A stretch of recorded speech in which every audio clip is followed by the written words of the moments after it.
मी आज सकाळी रस्त्याच्या प्रश्नावर जे प्रश्नोत्तराच्या तासामध्ये आपण पाहत होतात, सगळेच मुंबईचे सन्माननीय आमदार रस्त्याच्या प्रश्नावर अनेक प्रश्न उपस्थित करत होते.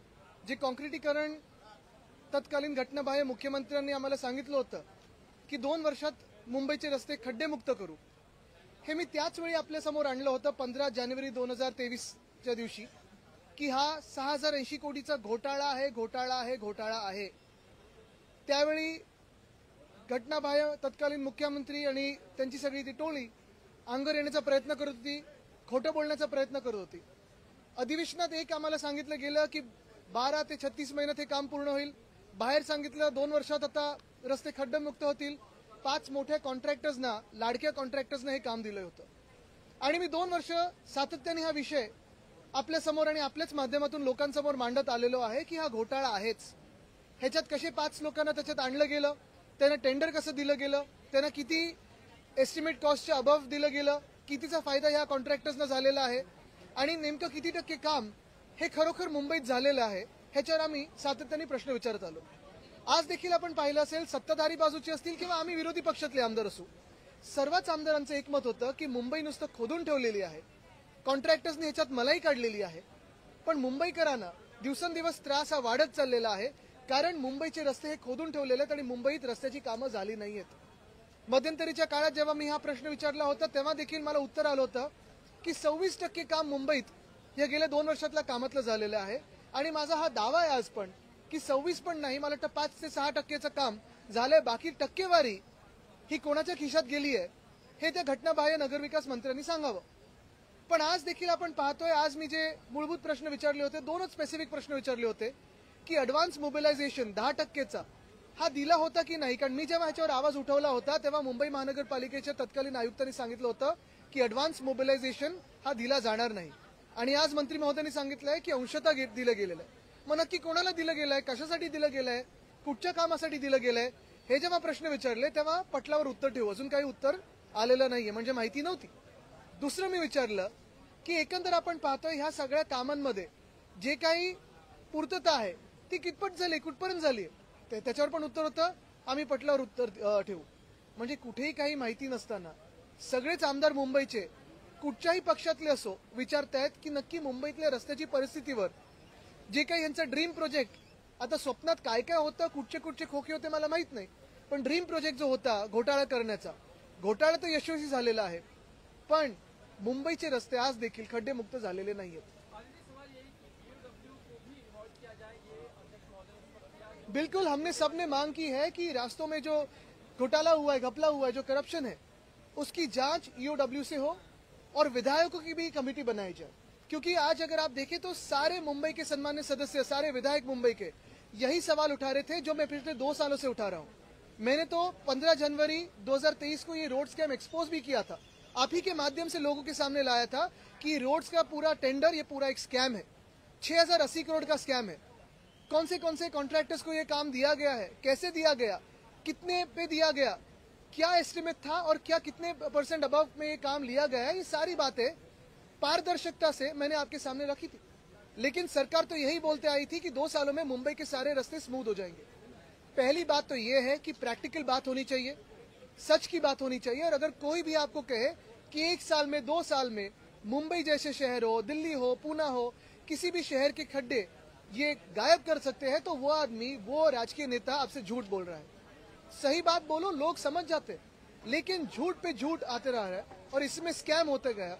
ये आज सारी तरफ से, यानी सिर्फ विरोधी पक्ष से नहीं, लेकिन जो सत्ताधारी पक्ष है उनके भी विधायकों ने यही बात हमारे सामने रखी है. और यही बात मैं दोहराते आया हूँ, बार बार कहते आया हूँ.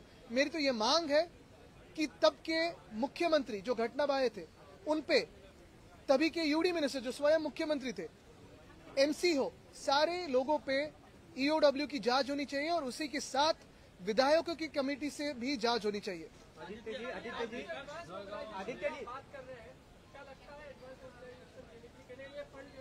मैंने तो स्पेसिफिक पूछा था कि एडवांस मोबिलाइजेशन दिया है कि नहीं, क्योंकि मुंबई में कभी भी प्रथा नहीं थी, परंपरा नहीं थी एडवांस मोबिलाइजेशन देने की.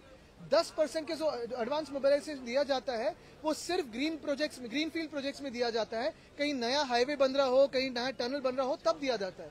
मुंबई जैसे शहर में कभी भी एडवांस मोबिलाइजेशन की ना जरूरत है ना जरूरत रहेगी, क्योंकि ये ब्राउनफील्ड प्रोजेक्ट है। जहां रास्ता है उसी को आप ठीक करें।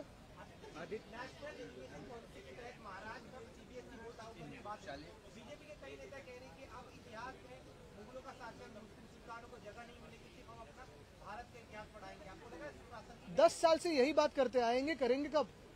हर चुनाव इसी पे लिया जा रहा है। लेकिन एक बात है, इतिहास के बारे में बिल्कुल बात कीजिए, लेकिन भविष्य के भी बारे में बात कीजिए। और अगर आप शिक्षण व्यवस्था ठीक करना चाहते हैं, न्यू एजुकेशन पॉलिसी के बारे में बात 2019 से चल रही है, 2020 में वो लाए गए, तब से लेके अभी तक कितने राज्यों ने इसे इम्प्लीमेंट किया है?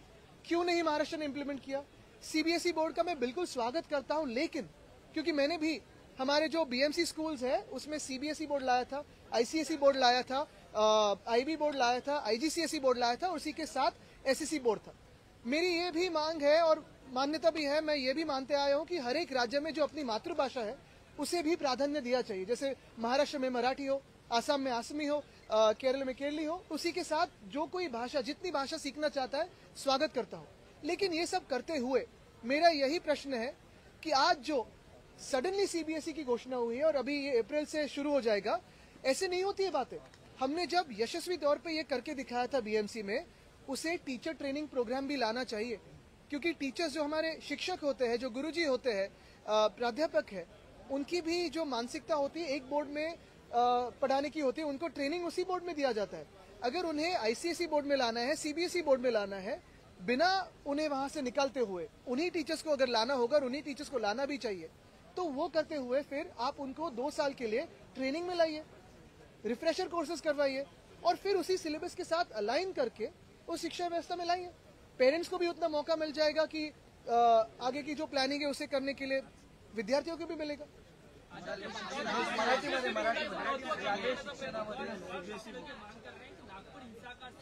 सबके सामने आना चाहिए, लेकिन अब इसमें बांग्लादेश कनेक्शन सामने निकल कर आ रहा है। ये कहा जा रहा है कि कई सारे जो सोशल मीडिया पोस्ट किए गए थे उसका आईपी एड्रेस जो है वो बांग्लादेश के मिले।